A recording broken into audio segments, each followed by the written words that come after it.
అమ్మ కాలాతీత స్వరూపిణి కదా, మనం పారాయణ చేస్తున్నాము, మన సమస్యలన్నీ తీరిపోయి మనం అనుకున్నవన్నీ జరిగిపోయి మనకి ఆ కాలం కూడా మనకి అనుకూలంగా జరిగిపోవాలి అని చెప్పేసి అనుకున్నాం. అనుకోవచ్చు ప్రతి ఒక్కరు కూడాను. కానీ అలా కాదండి. మనం కర్మల్ని తీసుకోవటానికే మనం ఇక్కడికి వచ్చాం. మనం అన్నీ అనుకున్నవన్నీ అయిపోయి అన్నీ అయిపోతే మరి అమ్మని మనం ఎందుకు పిలుస్తామండి? అమ్మని ఎందుకు కొలుస్తాం?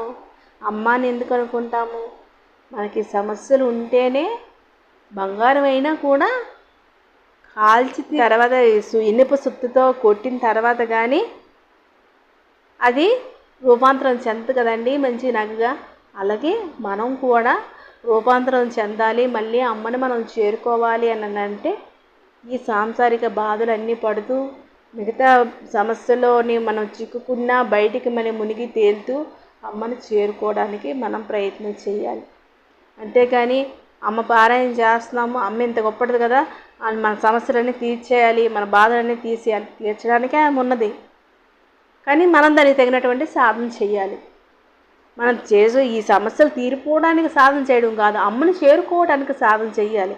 దేహము ఎన్నాళ్ళు ఉంటుంది, కానీ శాశ్వతం కాదు కదండి. శాశ్వతమైనది అమ్మ. అమ్మని చేరుకోవడమే మనం చేయవలసిన ప్రధాన కర్తవ్యం. శ్రీమాత్రే నమః.